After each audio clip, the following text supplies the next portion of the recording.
सत्ता में आज हम आपको खबरों के कुछ अलग अलग रंग दिखाएंगे। एक है ट्रंप की धमकी का रंग, जो नए साल पर जेब में कब्जे वाला रेजोल्यूशन कार्ड लेकर घूम रहे हैं।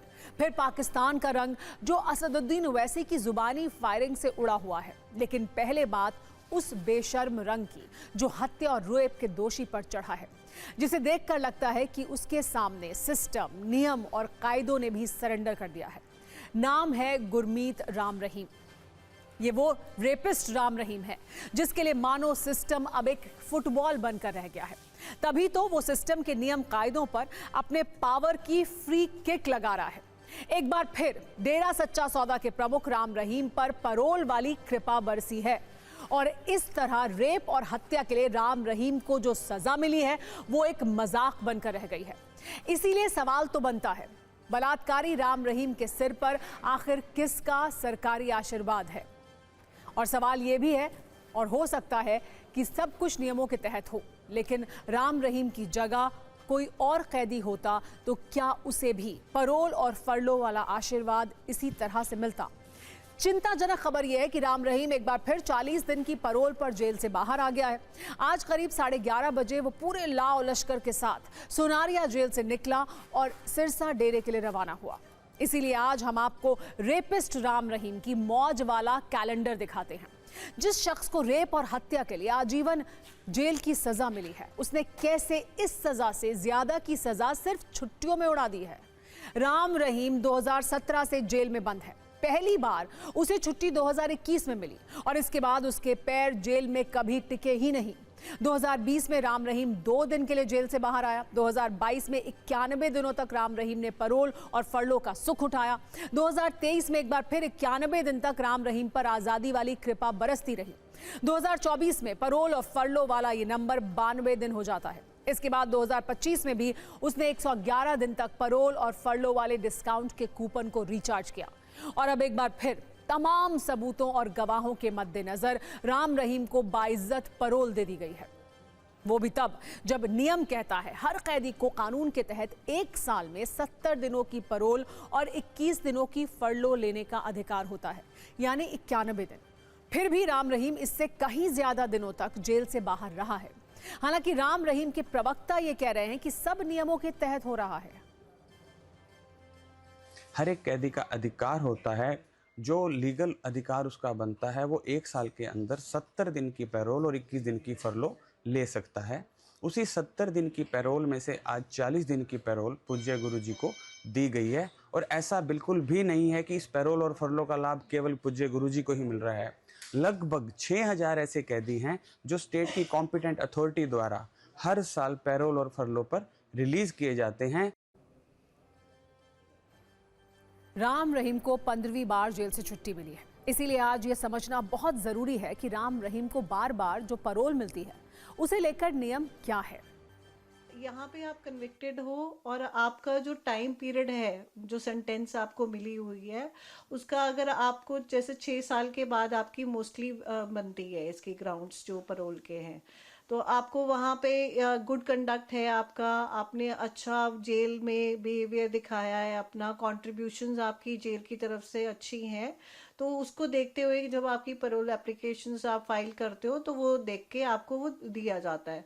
पर इसका भी वहाँ पे पैरोल के टाइम पे आप पे सुपरविजन रहती है कि आप कैसा बिहेव कर रहे हो। इसका जो ऑब्जेक्ट है पैरोल का यही है कि आफ्टर जब आपका सेंटेंस कंप्लीट हो जाता है तो वो सोसाइटी में रिहैबिलिटेट कराने के लिए, कि वो जो कन्विक्ट अंदर बैठा हुआ है उसको सोसाइटी में कैसे हम रिहैबिलिटेट करा दें, क्या उसका कंडक्ट है लोगों के साथ। अगर उसका फिर दोबारा से वो कंडक्ट, तो उसको नोट करा जाता है और जेल मैनुअल्स के अकॉर्डिंगली उसके आगे उसमें रिपोर्ट दी जाती है उसमें। डेरा प्रमुख गुरमीत राम रहीम 25 अगस्त 2017 से जेल में बंद है। उसे सीबीआई कोर्ट ने 2 साध्वियों के यौन शोषण के मामले में 20 साल की सजा सुनाई थी। इसके अलावा उसे पत्रकार रामचंद्र छत्रपति की हत्या के मामले में भी आजीवन जेल की सजा हुई है। राम रहीम पर बरसने वाली कृपा का एक विशेष एंगल भी है। क्या राम रहीम पर बार बार सियासत का चढ़ावा चढ़ता है? क्योंकि इससे पहले राम रहीम को जो फरलो और परोल मिली है उसके संयोग पर गौर करने की बहुत ज़रूरत है। जैसे 2022 में पहली बार राम रहीम को 7 फरवरी को 3 हफ्ते की फरलो मिली और 20 फरवरी को पंजाब विधानसभा के चुनाव होने थे। इसी तरह 17 जून 2022 को बाबा को 30 दिन की परोल मिली और 2 दिन बाद ही हरियाणा नगर पालिका के चुनाव होने वाले थे। जबकि अक्टूबर 2022 की 15 तारीख को राम रहीम को जब 40 दिन की परोल दी गई तो उस वक्त आदमपुर विधानसभा सीट पर उपचुनाव के साथ साथ हरियाणा के पंचायत चुनाव भी होने वाले थे। 25 नवंबर 2023 को राजस्थान में वोटिंग थी। उससे 4 दिन पहले गुरमीत राम रहीम 21 दिन के फरलो पर जेल से बाहर आया था। फिर 2024 में जब वो बाहर आया तो हरियाणा में विधानसभा चुनाव होने थे, जबकि 2025 में जब उसकी रिहाई का कूपन रिचार्ज हुआ तो हरियाणा में नगर निगम के चुनाव होने वाले थे। हालांकि इस बार ना तो चुनाव है ना कोई विशेष मौका है, इसीलिए राम रहीम पर परोल वाली असीम अनुकंपा सवालों में है और ये अब पीड़ितों को डरा भी रही है। आजकल जिस तरीके से एक वोट बैंक के अलावा नोट बैंक का भी लालच मुझे ज़रूर लग रहा है इसमें। जब से डेरा सच्चा सौदा प्रमुख जेल में है तो बार बार उसको पैरोल, फरलो और इस तरह की जो छूट देने के पीछे कहीं ना कहीं नोट बैंक का भी ज़रूर लालच लग रहा है। और ऐसी स्थिति में मुझे लगता है कि गवाहों के लिए, पीड़ितों के लिए, सभी के लिए खतरे की घंटी होता है एक अपराधी का बाहर आना। वैसे गुरमीत राम रहीम जैसे लोग बार बार ये साबित कर रहे हैं कि परोल में पावर का रोल होता है। हैरानी की बात यह है कि पंजाब, हरियाणा हाईकोर्ट से लेकर देश की दूसरी अदालत परोल और फरलो को लेकर बार बार घंटी बजाती रहती है। बावजूद इसके राम रहीम पर कृपा बरसती रही है। फरवरी 2024 में पंजाब एंड हरियाणा हाईकोर्ट ने कहा था गुरमीत राम रहीम को फरलो या परोल दिए जाने को लेकर अधिकृत अथॉरिटी नियमों के आधार पर फैसला लें। अगस्त 2024 में भी पंजाब एंड हरियाणा हाईकोर्ट ने इस पर सख्त टिप्पणी की थी और ये कहा था कि राम रहीम की सोच समझकर ही फरलो या परोल दी जाए। 2020 में गृह मंत्रालय ने भी परोल और फरलो को लेकर एक सलाह दी थी और ये कहा था कि परोल पर रिहाई पूर्ण अधिकार नहीं है और ये एक रियायत है। राज्यों को कैदियों की परोल या फरलो देने की प्रक्रिया की समीक्षा करनी चाहिए। जबकि 2017 में दिल्ली हाईकोर्ट ने परोल पर यह कहा था कि केवल अमीर और पावरफुल कैदियों को ही परोल मिल पाती है।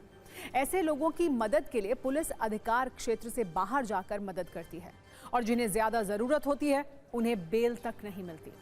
लेकिन इन तमाम पेचीदगियों के बाद भी राम रहीम बार बार परोलवान बन जाता है। सवाल है कि आखिर ये मेहरबानी किसकी है? इस पर सियासी कलेश भी हो रहा है।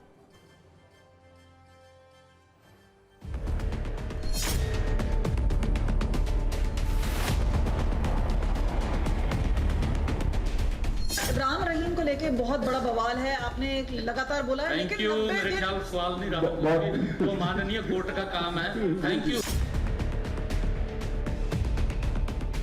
पैरोल जो है वो उनको कोई क्लीन चिट मिली है क्या? और दूसरी चीज़ ये कि पैरोल जो है वो बीजेपी के कार्यालय से मिलती है क्या? वो तो कोर्ट देती है। लेकिन 8 साल की जेल में 387 दिन जेल से बाहर। इसीलिए मैंने कहा कि कोर्ट जो है किसको जमानत देना है, किसको पैरोल देना है, ये कोर्ट अपने विवेक पर तय करती है। इस खबर के नजरिया 9 पर गौर कीजिए।